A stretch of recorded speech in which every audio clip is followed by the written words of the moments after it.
In Nigeria, we are guided by the constitutional provisions on fundamental rights.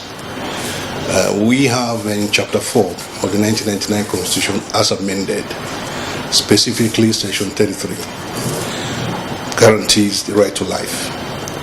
And then going to the slavery issue, Section 34, 1B specifically, prohibits treating anybody as a slave or as a servitude, or being engaged in forced labor or compulsory labor. So in that respect, we are guided by our constitutional provisions.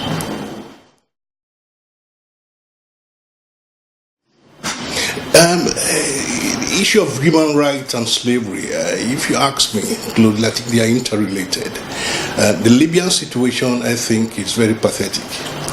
Pathetic in the sense that it's a failed state. So it's become a haven for people to go in as a route to Europe.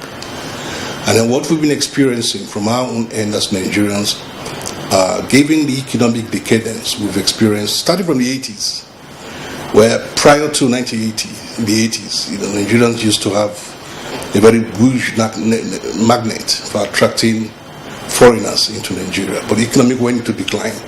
So what we've been seeing is the reverse.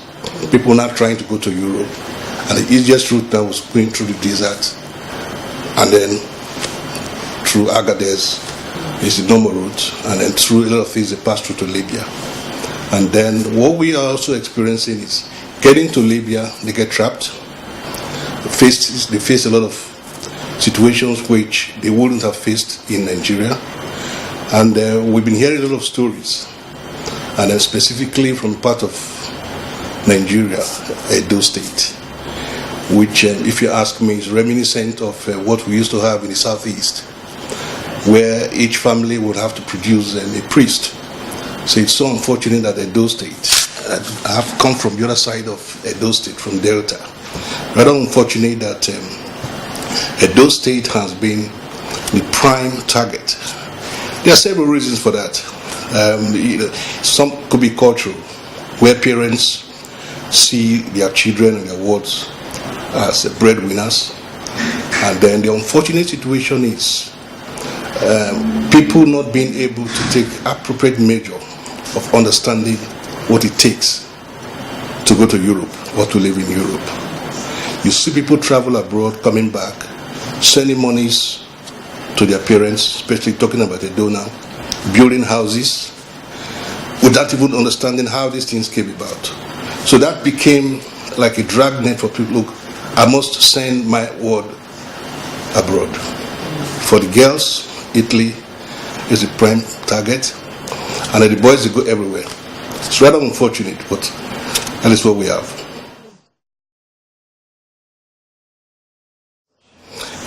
In terms of measures, yes, we have a constitutional provision, but one thing is to have a constitutional document, and the other thing is to actually implement it to fruition. I just quoted Section 34(1), which obviously prohibits slavery or subjecting anyone to servitude or forced or compulsory labor. But here we are. If you look at the cultural and social structure that we have in Nigeria, it breeds those kind of activities. Someone, for example, who lives in a village, you can't even look after your own child. You send a child now to Lagos or to Abuja, 5, 6, 7-year-old. You're happy that someone is taking your child away from you. To them, it's a good thing, but on the other side, it's forced labor. So what do? Government, for example, has to come up with some adequate measures. First, we have this national agency which prohibits trafficking of persons, called NAPTIP. That agency needs to be strengthened. It needs to be given a root and branch approach to its reform is absolutely needed. So many arrests, but few cases are being prosecuted. And then when they are prosecuted, we got few convictions. So I think that's an area which we really need to look at. And then when it comes to this, the international dimension, the Libya one, Nigeria as a government cannot do it alone.